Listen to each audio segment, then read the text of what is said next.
I am your host, Cherlnell Lane, and as always, we're going to get started in just a moment.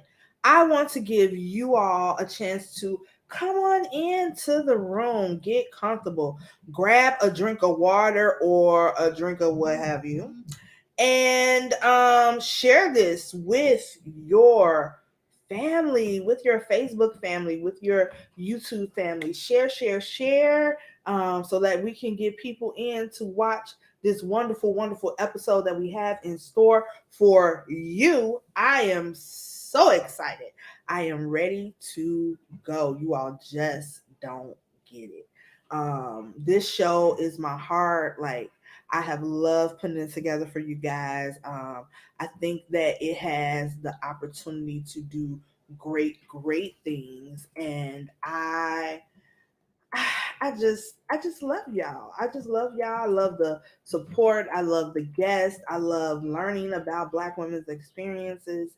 I like learning about the different perspectives and the different topics, and it's just awesome. It's just really, really awesome, and I'm just so excited. I'm so excited.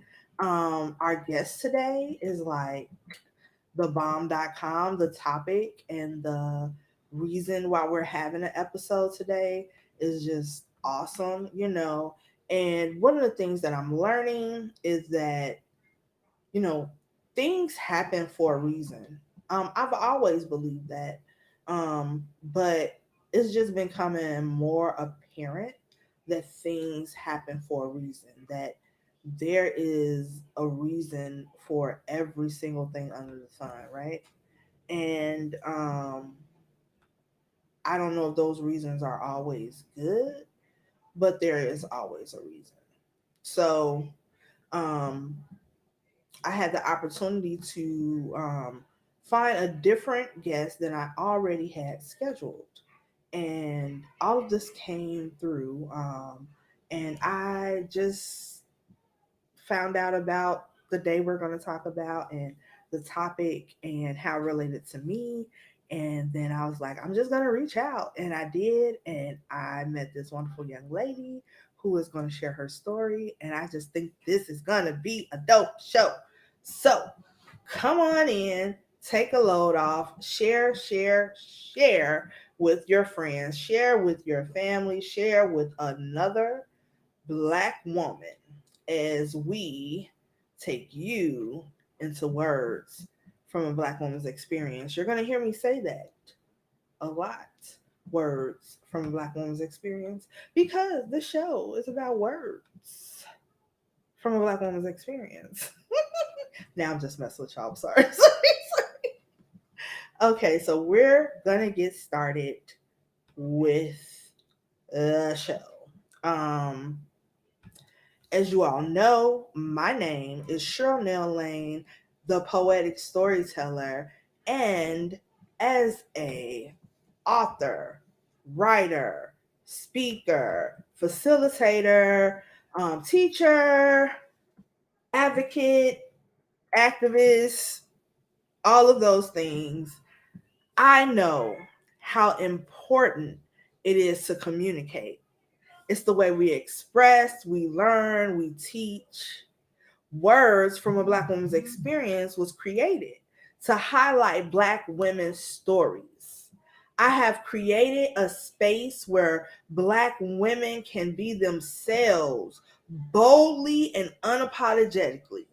We talk about connections, the lessons they've learned, and their message to the audience.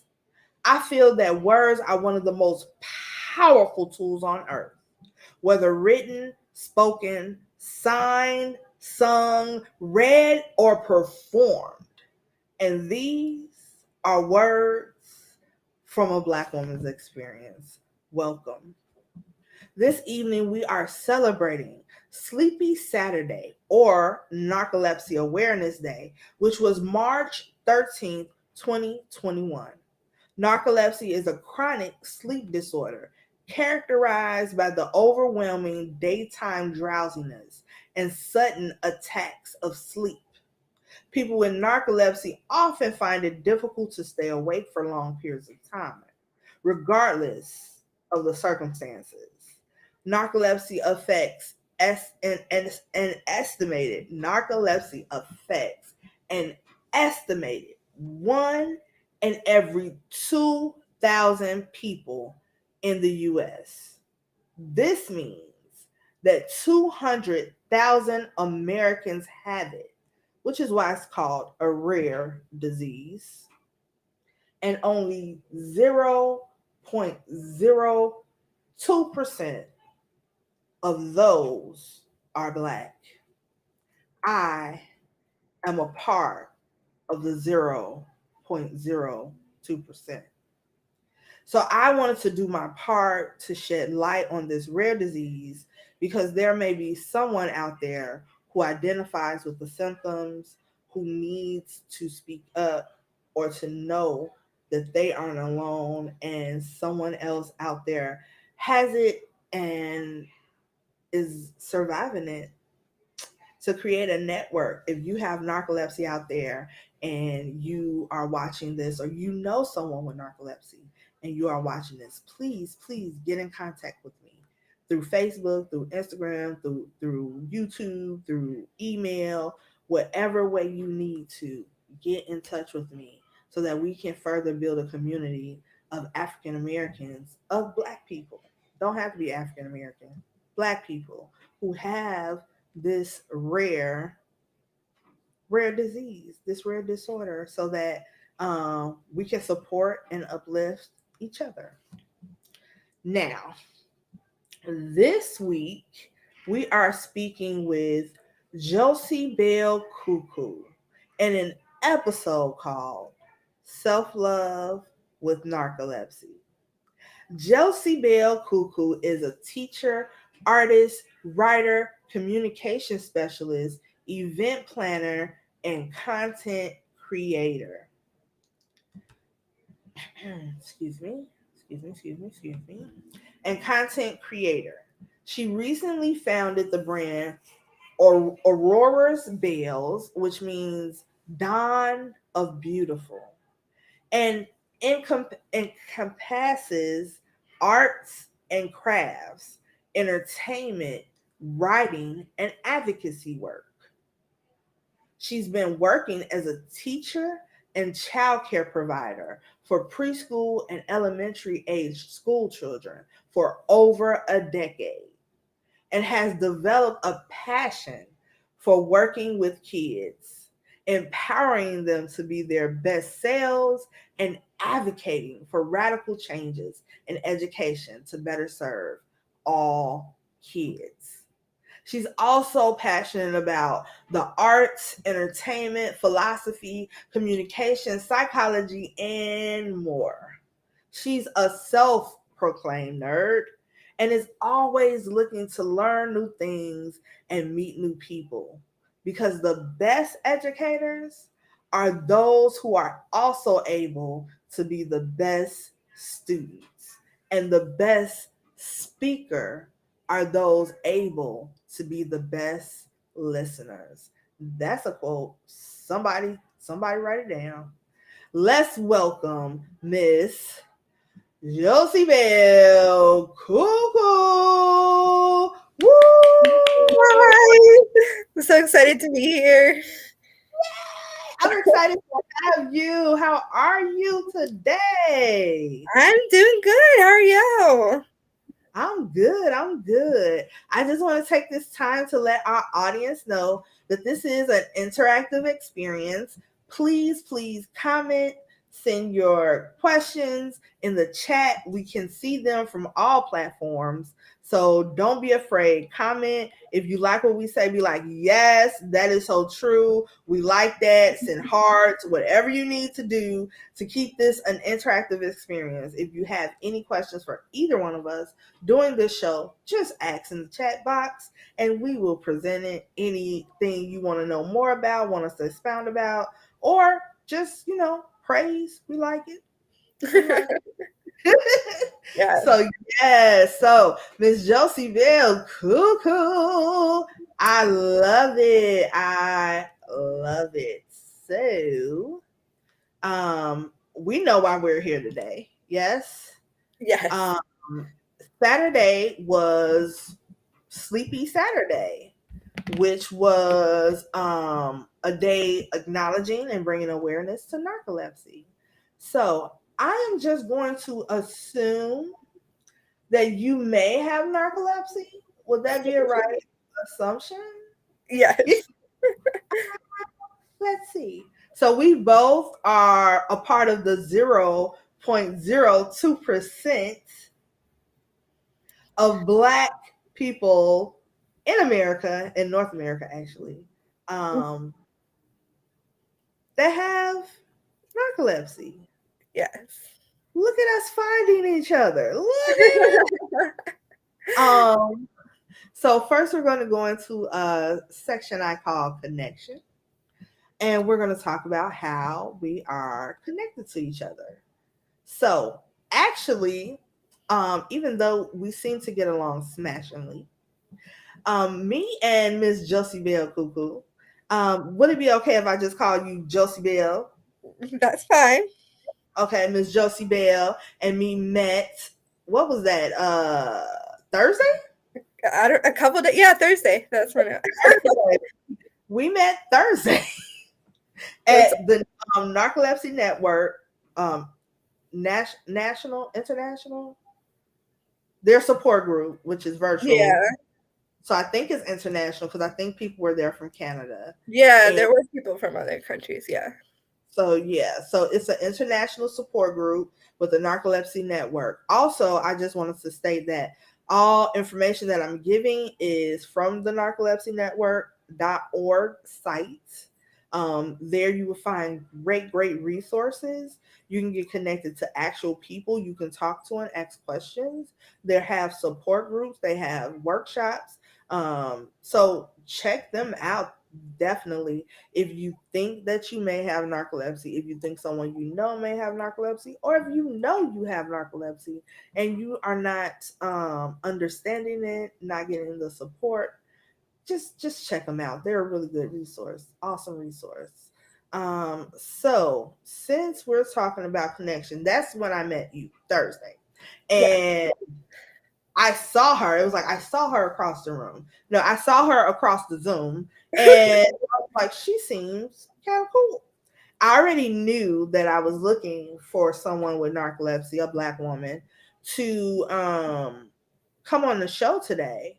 And I was really like, how am I gonna find this person? And I had been trying to attend the support group forever. So I decided to go and instantaneously saw you Yeah. and was like, yes, this will work. This will work. And So it was a crazy coincidence because it was both of our first times ever joining that group. So it was kismet. It was meant to be. Definitely meant to be. yeah. So you can talk about. Oh, I'm sorry. I just figured that once I met you and I put out on the thing that I was looking for someone to camera having problems. I was looking for someone to Come on the show. show, and I'm sorry, I'm trying to fix my sound and things. No problem. Um, so I was looking for someone for the show, and I okay, I don't know what's happening. Okay, sorry. I was looking for someone for the show, and when I saw you, I was like, huh. And then I put it out there, and you were like, hey, I'm interested. I'm like, hey, here's my email. Uh, so that was awesome, and I we talked over email, and we talked over email, and the rest is history. You invited me to your sleeping paint. Yeah, it's called Paint and Gab. We just paint and chat. Oh, paint and chat, but it was Yeah. for Sleepy Saturday. That's where I got the sleepy from. Yeah. So it was from Sleepy. It was on Sleepy Saturday. Yeah. Yeah, and it was pretty dope. It was a lot of fun. It was, and you asked me to speak, and then we learned how many artists, literary artists we had Yeah. in the group, and it was really awesome. It was just awesome, like I said, to be around supporting community. So it was really great that you are doing things like that, and it was just a great time.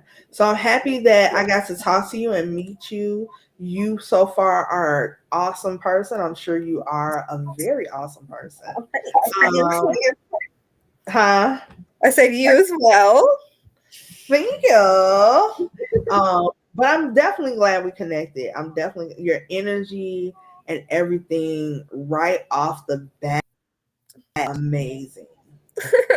I appreciate it. Yeah, definitely. And you're a self-proclaimed nerd. I'm a self-proclaimed nerd. You know, us nerds got to get together. You know how rare we are. Absolutely. We are one. We are one in every 2,000 and 0.02% of 200,000, and then of that percentage, we're both nerds. So we are Yeah, unicorn. I'm just we saying. are a rare breed indeed. Exactly. You know, we're special. So let's get into it. Oh, you have to talk about your connection to me. I'm sorry. I'm getting ahead of myself. I mean, well, it's the same connection. So we went on that, hopped on that support group. I didn't really have much I didn't know what to expect of it, honestly, because it was also my first time joining that support group. And it was kind of a last minute decision too. I was just like, let me just hop on and see what happens. So yeah, it was really cool that we ended up being able to connect from that. Like you said, everything happens for a reason, you know. So I think that this is evidence of that as well. And yeah, then we just started sharing our information, and immediately, I mean, there's been a lot going on this weekend in terms of advocacy for narcolepsy. So you were able to come to my events, and that was really fun. I ended up going a full 3 hours. So it was longer than it was even supposed to be, but everyone was just having so much fun. I didn't want to cut people off, so we ended up talking for 3 hours straight, which is crazy. But it just goes to show how much community matters to people, and how when you find people that you just connect with and you're able to have this sort of conversations that you don't get to normally have with people, it's just such a rare thing that I felt like it was just such a special moment for the people who are in that group, and I wanted it to go on as long as possible, so it ended up being a really beautiful thing. And you shared your poetry, which was awesome, and like you said, that ended up turning into a number of people sharing their poetry, and then everyone turned out to also just be really incredible artists, and so it was such a cool group of people, and that was really incredible. So it's so nice. I mean, when you do have a rare a rare illness or disability, it's so hard to meet people who have it as well, to be able to kind of share experiences and to just feel like you have that support, that someone who gets you on a level that other people just won't. So that was Right. really awesome to be able to do that virtually, especially since, because it's so rare, the chances of meeting someone in person is so low. I have tried so hard to find someone who I can meet up with in person, and it's never happened. Yes. So it's really cool to have that support online, and I'm so grateful that we got to meet and that now we can do this, and it can hopefully turn into a beautiful friendship. Oh, definitely. Yeah, definitely. And like you said, it is hard to meet someone who has a rare disability because, like you said, it's not so many of us, and we all are sporadic, right? Yeah. Because it's not that many of us. So definitely I understand. Definitely. So the next thing is we're gonna skip some stuff and we're gonna go to your favorite quote. Ooh, So what is your favorite quote and who is it by and why is it your favorite quote? that's always a tough question for me because I love quotes. So I have like so many. I love inspirational quotes. I like to collect them pretty much. Um, so it's hard for me to pinpoint just one, but one of the ones that always stands out and kind of resonates with me. I don't even know who it's by. I just came across it one day and it stuck with me. And it's a short but sweet one, and it says, "Some people feel the rain, others just get wet." And Mm, I thought that was just such a deep statement, and it's a really short way of summarizing the experience of life in general.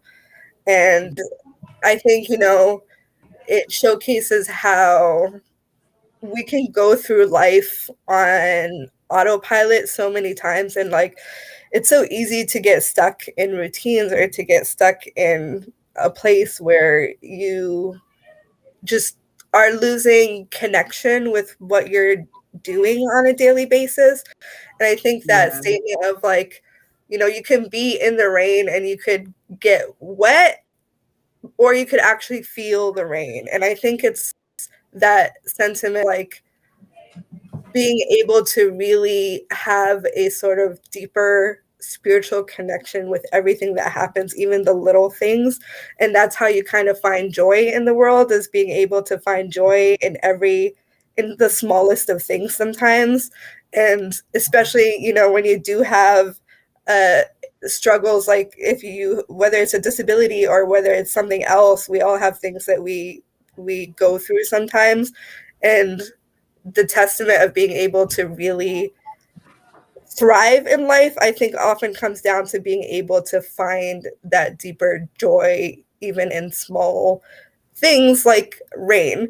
And rain isn't even something that, I'm not one of those people who's like loves rainstorms. Like some people love rain in general, but I think to me that makes it even better because I still can connect to the idea of like, I have been able to have times where when I am in that zone and it can rain and I could just like appreciate it and just like be in the moment. And it's so hard sometimes to just be in a moment and just appreciate that moment and appreciate what's happening around you and really feel it and soak it in. So to me, that's just a really powerful statement. that is, and your perspective on it is like really awesome. Um, it's really awesome. I definitely think that a lot of people, especially now, we're such in the hustle and bustle and trying to get this and trying to get that, and COVID and remote learning and everything. People are Yeah. tired of being in a house with people. All of these things going on. It is great, or sometimes it's great to get reminded to be like, okay, this is happening. Or even gratefulness, right? A Yeah. lot of times, even me, I'm going through a big thing now, but I have to stop and be like grateful for the things that are going good, you Yeah. know? So it's like that. Like it may be raining, but appreciate that you're getting cooled by the rain, or appreciate that the rain is causing you to have water to drink, and so I definitely Yeah. feel that. I definitely feel And that. I think in general, like with, and I'm going to talk more about this, pretty much kind of the theme of the episode. So that quote works for that as well, which is that you everything that happens, like the rain, like you can choose to look at it negatively or you can choose to find a positive in it, just like you just stated. So I think, that's something that you also kind of constantly have to do sometimes, where it's like, this can be something that makes you miserable, or you can find a way to have it bring you joy. Absolutely. That's a word. That's a word right there. So again, I want to invite our audience to know that they can comment, that they can ask questions, that this is a very, very interactive experience. You can just say hi, hey, whatever you want to say. This is a very interactive experience. Now, Miss Josie Bell, I would like to know, you picked the topic for this episode to be self love and narcolepsy. And to be completely honest, I was like, huh, okay, I never really thought about those two together. So please tell us a little bit about your journey with self love and narcolepsy and why you picked this topic. Yeah, absolutely. Um, I mean, obviously, when you told me to pick a topic, like there's so many things that can be talked about when it comes with narcolepsy. Like I said, the other day we talked for 3 hours straight about it. There's so much that I could say. I think I zeroed in on this because one, it's an aspect of narcolepsy that I think isn't as talked about as much.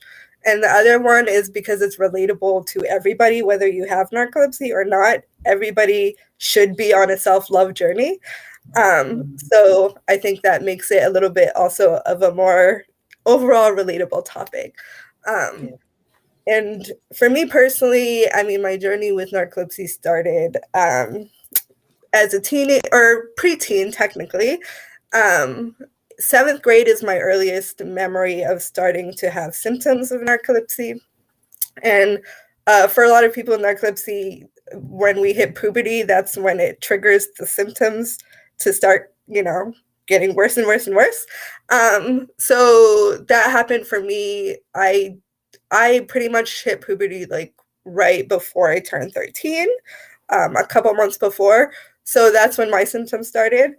And it's such a lovely time to suddenly start having suddenly start having disability, because as everyone knows, puberty is not the greatest time already in general in life. You're already going through changes in your body just because of puberty, and then on top of that, you're entering middle school and high school. Like, teenage years already are just not the greatest in life. And so to have that additional layer of also having to work through a disorder that is rare and that most people don't know very much about, just makes life really difficult. And I think, I was always someone who, as a kid, not so much as a kid, but as a teenager for sure, like I very much was very confident in myself. I was someone who, I knew I was intelligent. Like, I did really well in school without even trying very hard. I had this very, almost grandiose opinion of myself. Like, I thought I was a pretty awesome person. I thought that I, was on top of the world. Like, I knew I was intelligent. I was like, I'm gonna do great things with my life because I'm smart, and I was a really good writer. And I had these opinions about, I guess, where my life would go. And Mhm. that was all obviously before my disability hit. And when it did hit, it obviously changed so much of that. And within a couple of years, I went from this like supremely overconfident teenager who was walking around um, feeling herself, to someone whose self-esteem was slowly being eroded away. And Mhm. um, and within a couple of years, it took a while for that to happen. It was like a very slow process of having that self-esteem slowly picked at more and more and more until there was very little left. And it was because of the outside forces that just continue to put pressure on you, and other people, especially high school. I was able to get through middle school relatively fine, but when I got to high school, ninth grade was, I always tell people, for me, ninth grade was pretty much the worst year of my life. Everything just hit its peak in terms of how bad it was in ninth grade. All of my symptoms were at their absolute worst. It had reached a point where it was just like constant barrage of my hallucinations were just like an ongoing thing at that point. I was very much falling asleep all the time in all situations. I had cataplexy, and all of these symptoms I didn't fully understand yet because I wasn't really diagnosed. But this is at that point, everything was just really, really terrible. And on top of that, all of my closest friends actually left the school that I was at after middle school. So I also didn't really have any friends at that point, which was great timing.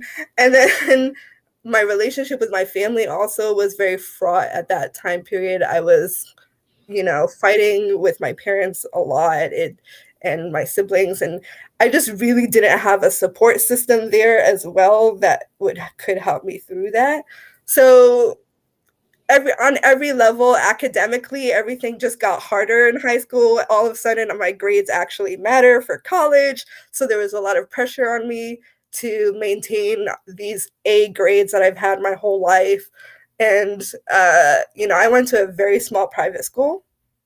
So all of my teachers knew me and my family very well before I even had them as teachers. So I kind of had the pressure of also being the second child who came after my older sister, who was also very smart and also did very well in school. And so there was a lot of expectations for me to be an outstanding student. And maintaining that with narcolepsy was just getting increasingly difficult.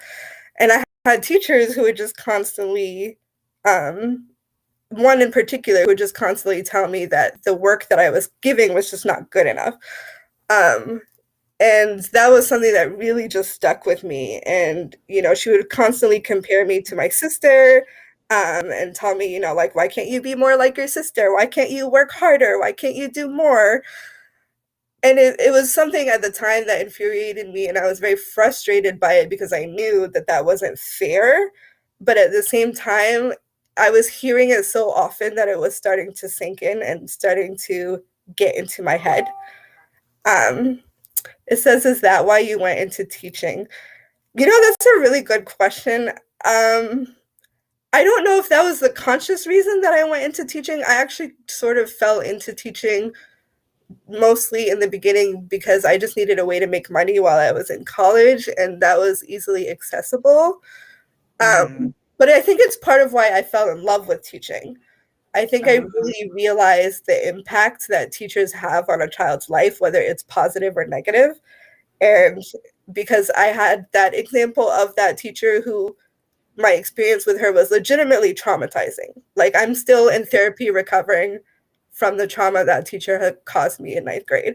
So I know that the impact of that, but I also have my favorite teachers who inspired me and who, said things to me that stuck with me to this day too. So I have examples of like both teachers who have helped me and teachers who've really harmed me. So I really do know the value of what a teacher can be to a child. And I think that I take that responsibility very seriously, definitely with my own teachers and with my own kids, sorry. And I very much am conscious of, now that I am a teacher, one of the things that I look back on and think about is how much the teachers at the time, because I was very much depressed. I was in a very dark place in my life. And I really feel like teachers should have taken more notice of that than they actually did.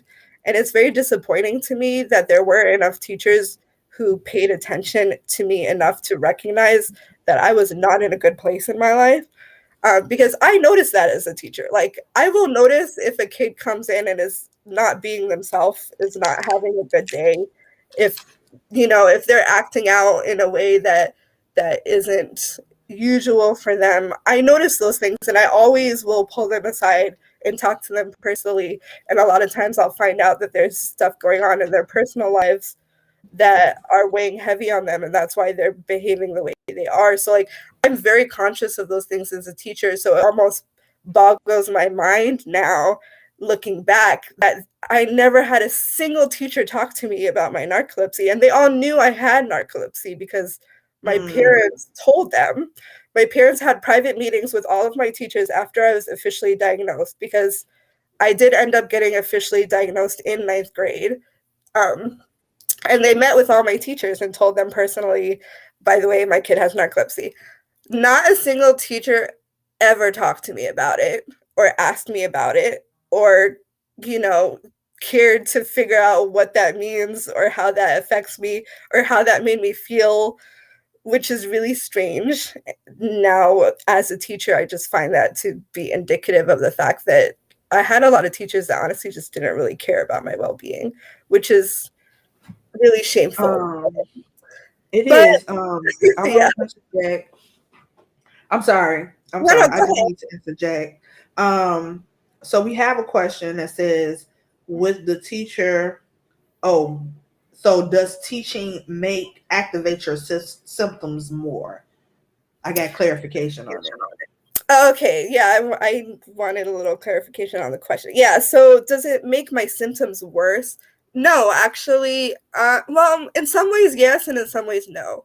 One of the reasons that teaching works well for me is that it actually is good for my narcolepsy in the sense that it's very hard for me to fall asleep while teaching because I'm almost always moving. It's one of those jobs where I'm rarely ever sitting down, or if I am sitting down, I'm always actively doing something that keeps me engaged enough that I'm not going to fall asleep very easily. So because of that, it works for my narcolepsy in that sense. But I do, of course, have my days where it's overwhelming and I can't control it and I am forced to sit down.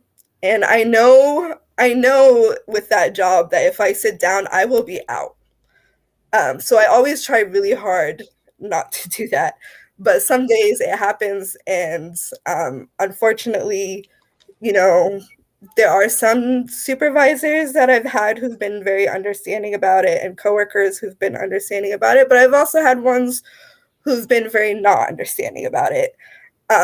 So that is a little bit difficult to navigate sometimes as well. I have definitely fallen asleep on the job as a teacher, and that's something that hasn't always sat well with some people because I've had to have some conversations with supervisors who would be like, your whole job is that you have to watch kids and like the kids are your responsibility, and if you fall asleep then something happens to a kid, then blah blah blah. And I get very frustrated by those conversations because it's just very it's very untrue to the experience of narcolepsy, and it's also just so offensive on a multitude of levels.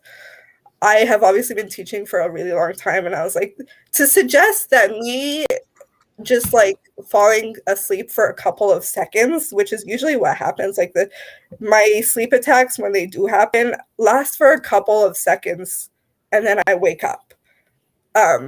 Because all it takes is like a very small stimulus and it'll wake me up. And I work with kids. Let me tell you that kids are the type of people who, if you fall asleep, they will wake you up because they will automatically be like, hey, Miss Yusra, you fell asleep. So they really Yes. don't let you just, they're not going to just let you doze off and ignore them. Like, that's not even how kids are. Um, but also, even if they didn't, like I said, all it takes is like a noise or something and it'll snap me out of it and I'll wake up. So I'm like, a couple of seconds is not going to make a life or death difference. And also, people who don't have disabilities as teachers, you are never paying attention to every single child 24/7. And it's not realistic that anyone would expect teachers to do so. So I'm like, well, what's the difference if a teacher who doesn't have a disability just like it looks the other way for a couple of seconds and then a child falls behind their back? Are you going to blame them for that? No, of course Right. not. So there's all these like unrealistic They will though. expectations that it happens all the time. And the thing is, what frustrates me about having a disability is that people actually put more expectations on you as a Oh my disabled person goodness. than they expect of people who don't have disabilities. It's completely ridiculous because Yeah. people saying things to me that I'm like, if I was just a person who didn't have a disability and I was dozing off, you would have a much less dramatic reaction about it than when you found out it was because I was disabled. Like, And that makes no logical sense. But whenever people hear, oh, it's a disability, automatically their mentality about things changes. And it, for some reason, it's all of a sudden everything you do becomes a liability. Yeah, yeah, definitely. So there's a clarification from Miss Battles. It says, "Did your teacher make it worse?" So when she reacted the way she did she make your symptoms worse? She did not make my symptoms worse. My symptoms were already horrible, but she killed my self-esteem in a lot of ways, which goes back to our self-love conversation. She was a very big part of making me feel like I wasn't good enough. And Mm, that message stuck with me, not only because I heard it from her, but I started hearing it from a lot of the adult influences in my life. yeah. Unfortunately, my family unintentionally started echoing a lot of those sentiments as well because they really didn't understand the disability in the beginning. They didn't understand the illness. So they really thought I had control over it, and I would Mm, constantly make comments in order to try to tell me to control it, which I couldn't do. Um, and when I couldn't do it, I was shamed for it, and I was told that I was made to feel like a burden. I was made to feel like I was an embarrassment to the people around me whenever I would fall asleep, whether if I was falling asleep in public or in social situations. The word embarrassing was used a lot. And I was like, well, I'm sorry that I embarrass you. Like, what do you want me to do about that? And so all um, these like messages just stick in your head. And when it's constantly happening, it starts to really erode your self-esteem, and it starts to really make you feel worthless in a lot of ways. And and so eventually that's what happened. Like I went from this supremely confident person to someone who really felt worthless and felt like I was just never going to be good enough. And and that's where I had to learn self-love and had to learn how to restructure my entire framework of how I think about myself and how I think about my place in the world and how I think about my disability as well. Because when everybody's saying all these things to you, your reaction is usually to, like, you end up hating your disability. You end up hating this thing that is ruining your life and is making people think of you in these terrible ways and not understanding you. It's making you not be able to have the life that you imagined for yourself growing up, and you end up feeling like your disability is the enemy. And then it doesn't help when you go to doctors and doctors are shoving all these different medications that they're trying, experimenting with you with all kinds of things. uh, And now you become like this project that they're trying to like play with and fix. And that also kind of sends the message that you're this broken thing that it's job to fix you. And all of that is insidious. And all of that makes it seem like the disability is the problem. And I had to completely unlearn mentality and flip it on its head. And it's funny because, I found out that today we were gonna say that we were gonna mention that what today, whatever, how do I say it? So on top of it being narcolepsy awareness, I actually found out that apparently today is this thing called Everything You Know Is Wrong Day. Um, really? which is really funny. Yeah, it's or everything you believe no, it's everything you know is wrong. And which I read that and I was like, it's funny because that completely relates to what I'm about to talk about, because I basically had to teach myself that so much of what I've learned my entire life is just wrong. And I think that's something that's really difficult for people to wrap their heads around. I had to readjust what disability meant to me. And I really wanted to. I am now in a place where like narcolepsy is not my enemy, and being disabled is not the problem. And it's really other people that even think that that's a problem that are the problem.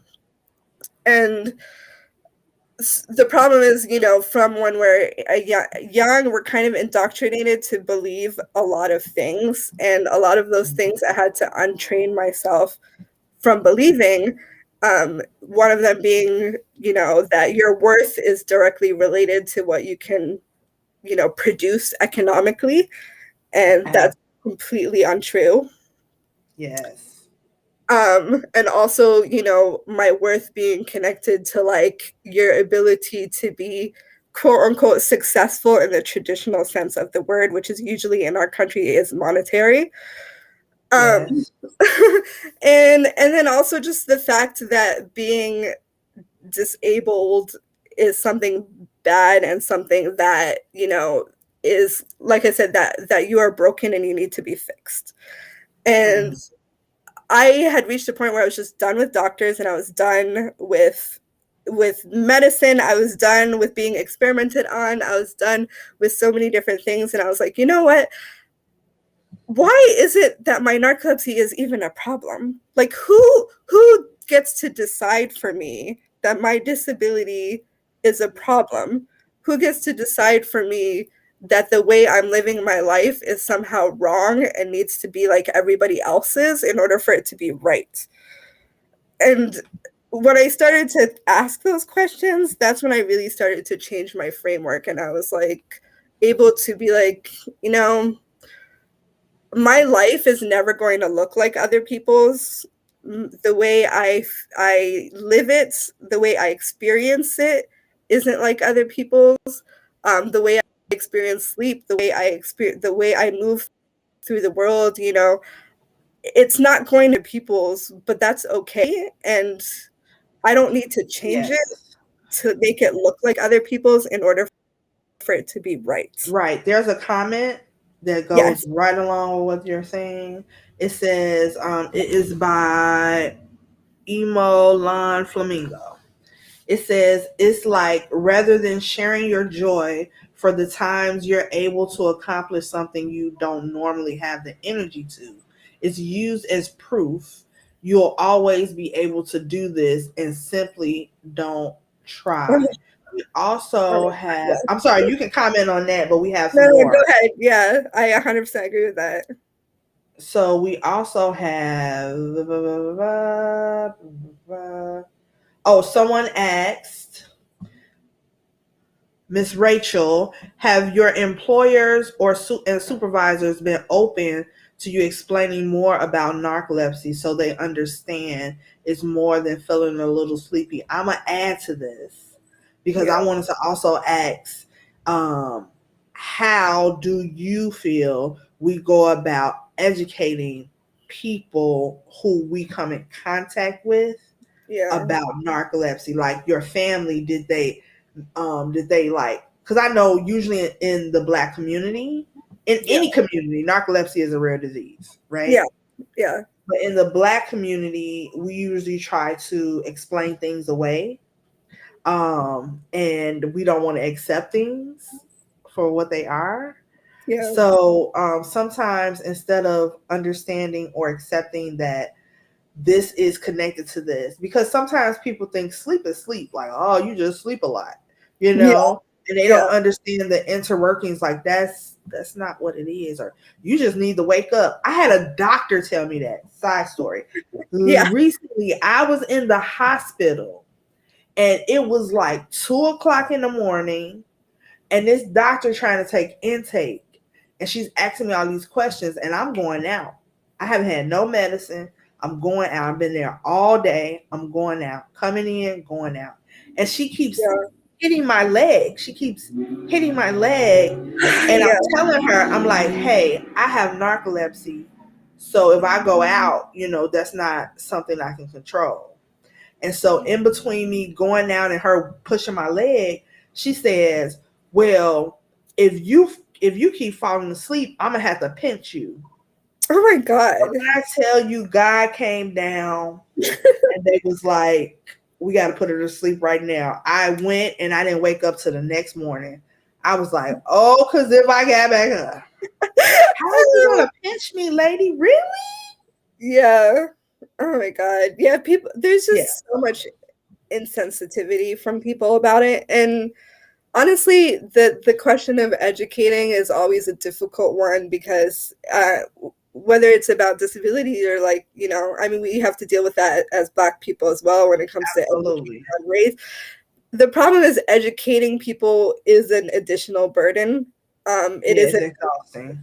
it's an emotional weight, and so it's something that is it's okay to not expect yourself to have to do that all the time. Yeah.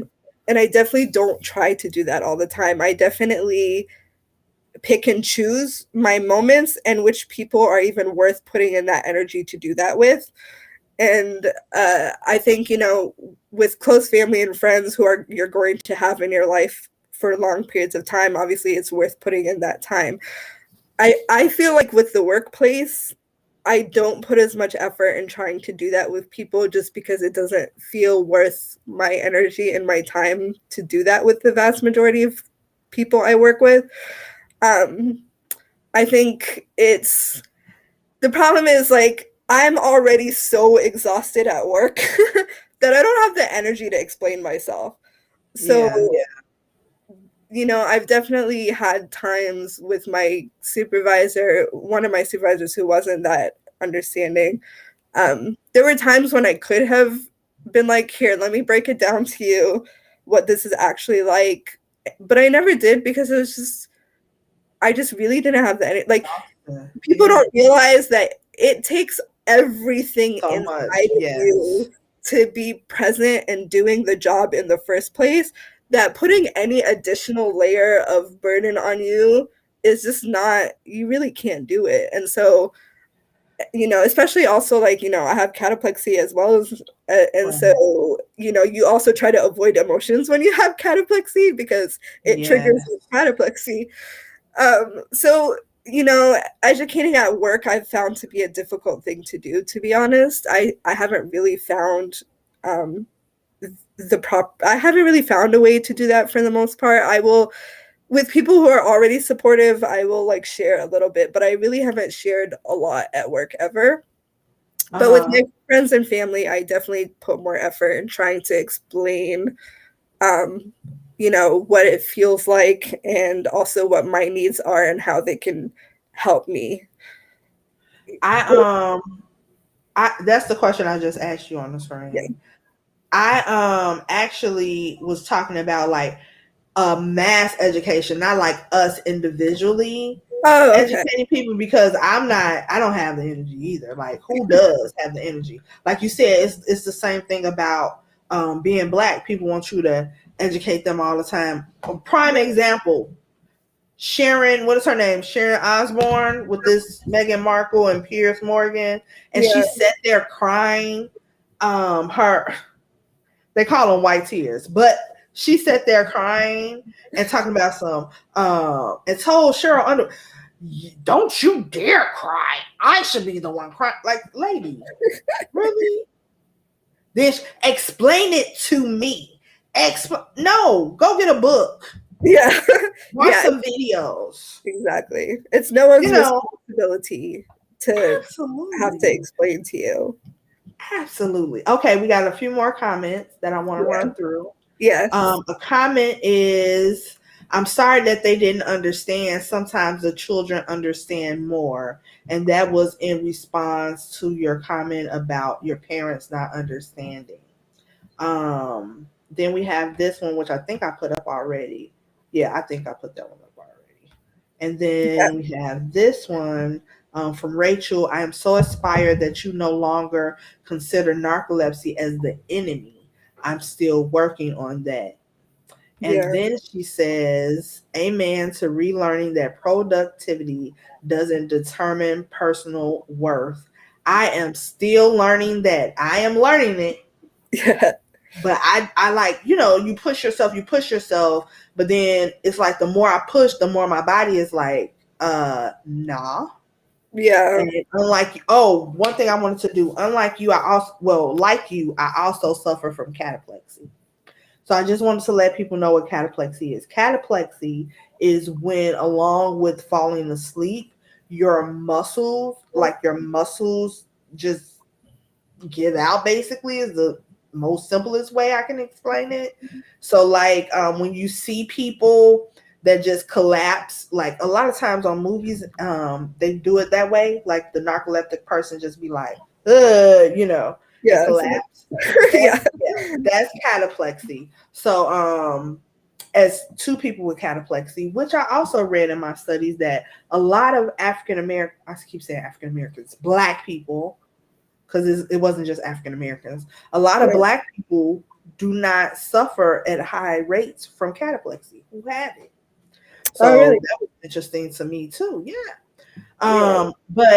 But as somebody with cataplexy, you know, it's like when you're out, and my body will shut me down, like Yeah. shut it down. So then that means that you're not as productive as you would like, and that's chasing that success thing that you were talking about earlier. Like Yeah. that's tied to that because yeah, like even growing up, like you talked about in high school, in college, I could never finish. You know what I'm saying? I love school, I love learning, but it was like something always happened because I didn't know I had narcolepsy until like 4 or 5 years ago. So yeah, it explained a lot. It explained a lot. So the next comment is from Emolon Flamingo. I am still in the stage of considering my narcolepsy with hatred. I am still learning how to regard it as simply another aspect of myself. The way you're wording this is truly helping me to do that. Yeah. That is Okay. awesome. That's awesome. And it is a journey. It's a constant process. You know, I still am, it's an ongoing thing that you have to kind of remind yourself every day sometimes. Oh, definitely, definitely. Mhm. From Ernestine, we have everyone has something that they have that is different or something that they're going through. So if you know the person, compare your disability to something Yeah. that they can understand by using something that is difficult to them that's in their life. I think this comment was for me when I talked about the doctor. It says you should have called your mom. If you all don't know by that, Ernestine Battles is my mom. She said I Yeah. should have called her with the doctor. Oh, Uh, okay. so we have Emolan Flamingo says, God makes me so aware of my privilege in that my dad works at a hospital. While I've experienced bullshit like that in a hospital, I have the ability to tell my dad that that person will actually be recommended for their behavior, which they should anyway. But I am so aware that if I didn't have my dad, I'd have no energy to seek justice for myself. I'd Yeah. simply have to be abused. Yeah. Um, and And somebody we said, "Oh, they said, oh, really? That's interesting." I don't know what they said that to, but yes, something yeah, I like that. think, you know, everyone who's disabled in general, I think you run across really terrible experiences with doctors and hospitals and school systems. As a teacher, I can tell you that as well. And then the reality is because the structures of all these things are not set up for us. Like they're not set up to Absolutely. cater to people like us. So yeah, we are very much mistreated in those spaces. Doubly so if you're a person of color. Um, so it's just really the system of America, the structure of America is not set up to cater to people with disabilities in any sense. Um, and that's very much felt in hospitals by a lot of people. It's felt when you go to doctors and the way a lot of doctors treat you. And like I said, the school system is just as guilty of treating people with disabilities really terribly as well. And that's something I always, one of the things is a lot of people would always ask me like why I don't officially become like a teacher in the sense of like getting certified and teaching in the public education system. And I would always say that like I can't bring myself to work the public education system because I've seen how horribly the public education system treats people with disabilities, people of color, people of low income. It's just, it sets them up for failure. It really does, and it treats them like problems that need to be locked up. So I was like, I can't work for an institution that treats people that way. So I have had to sort of I work in conjunction with it and around it in order to try to have as much influence as I can without actually being in it, if that makes sense. So yeah, it's unfortunately these spaces just really aren't made for us. And so we have to kind of carve out our own spaces, and to recognize that they're not made for us, because when you recognize it, it helps with the self-love aspect, because it makes you realize that you are not the problem, that all of these things have set you up to make you feel that way, and that isn't fair to us. And we have to recognize the fact that all of these things that people are telling us, that institutions are telling us, are really just not true. And I'm also, my parents immigrated here from Sudan, so I am also from another, I see like cultures outside of America. I've done quite a bit of traveling as well, and when you do that, you also realize how much of these things are very much American problems, because a lot of these mentalities come from being in a society that is very capitalist and very individualist.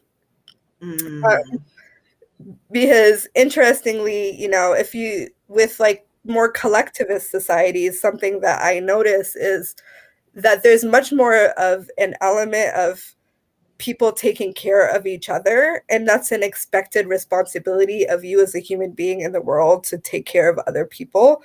And so there isn't that idea of someone else being a burden, because there is that sense that anybody who's in your community unit is a part of a collective responsibility for everybody to work together and to take care of each other. So that's why they don't have things like treating old people like they are a burden. They don't treat disabled people like they are a burden. They're all part of the important fabric of society, and we all work together. So recognizing how much of these things are mentalities that were taught to us, and just because something was taught to us doesn't make it necessarily true, that really helps a lot, I think, with unraveling the self-hatred that can often come from all of these insidious messages that were given from a very young age. So yeah. I think that we have a comment. You don't suddenly become immune to the aspects of the public school system when you become a teacher, which I think they don't understand. The teachers are just susceptible to it. And then Ms. Battle says, we have to remember that it's always someone over them to go over their head. I think she's still talking about the hospital experience. But I am so happy you came on the show. I think that we have to have you back definitely to have some more discussions with you. If you could leave the audience with one thing, what would it be? Just going back to the message of self-love, every single person is worthy, and every single person is beautiful and awesome and capable of so much. And it doesn't need to look like the way other people's experiences look like for it to be just as important. And in fact, is actually even more invaluable because it's different. And all of us are unique people who have unique experiences, and that's part of what makes the world beautiful. So we need to find ways to appreciate ourselves just the way that we are, and to learn to love every aspect of ourselves, which includes our disabilities, because the reality is that it becomes so much a part of who you are that you really can't separate it and still love yourself. Because Absolutely. everything that you become is so much attached to it. All the people that I've met who are such amazing, incredible, empathetic, really artistic often, and really creative, and all of these things, they do connect back to your disability. It's part of what allows us to be that way. And so you really can't separate it out. And I think everyone needs to remember that it is a journey, it is a process. Do what you need to do in terms of self-care, in terms of, going to therapy, in terms of creating a loving support system around yourself, in order to lift you up and remind you of that journey of self-love. But you will get there. And I'm here for you if you ever need me. And I think that's really what I want to leave people with, is just always find ways to love yourself exactly the way that you are, and know that you are capable of greatness. Yes, wonderful words. Tell us where we can get in contact with you. Tell us where we can find you. You can find me on Instagram. My handle is JosieBell Kuku, so JBellekuku. You can also subscribe to my YouTube channel, which I recently just started, and I'm going to be posting a lot of content on there as well. And it's called Real Bells. Sorry, as in REEL Bells, BELLES. And my Instagram handle is also my Twitter handle, so you can connect with me on Twitter as well. And all of these links are in the description. So please keep in contact with Ms. JosieBell Kuku. We are so glad you came on the show. Oh my God. And we have, thank you so much, JosieBell and Cherlnell from Rachel. We have, I'm so happy I was able to make it to this stream. This is wonderful, from Emo Lon Flamingo. We have, thank you so much for helping us all. You are awesome. Thank you guys. Great phrases. I agree with all of it. This has been Words from Black Women's Experience. I am Cherlnell Lane, the poetic storyteller, as your host. We will meet every Monday at 6 p.m. Central Standard Time for at least an hour. Sometimes we go over, much like this one, when it's really good. So come back. We'll be at the same bad channel, same bad place. All my links are also in the description, where you can find me, information on me. And if you would like to be a guest on Words from a Black Woman's Experience, or if you know of someone who you think will make a perfect guest, which is really any Black woman on Words from a Black Woman's Experience, please reach out to me. I am at Cherlnell everywhere. That is CHERLNELL. Once again, that's Cherlnell, CHERLNELL. Please reach out to me. And that's everything. So I'm Cherlnell on Facebook, Cherlnell on YouTube, Cherlnell on Instagram, Cherlnell on Twitter, Cherlnell on LinkedIn. I'm Cherlnell everywhere. And if you want to be on the show and know somebody who wants to be on the show, email me at Cherlnell@Cherlnell.com. Also, if you want to learn more about me, find me on my website, www.Cherlnell.com. That's right. If you want to get in touch with me, just remember the name. All right. Thank you, JosieBell Kuku, for being here. I appreciate you. I love this conversation.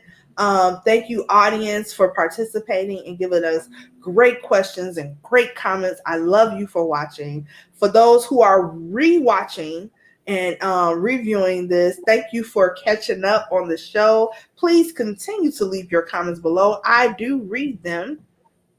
I think maybe JosieBell will come back and read them too, because we all like to learn from you and to see what you all think of the show and any questions you may have. So, from Words from a Black Woman's Experience, peace. That's our peace. And don't forget Tell me what you think.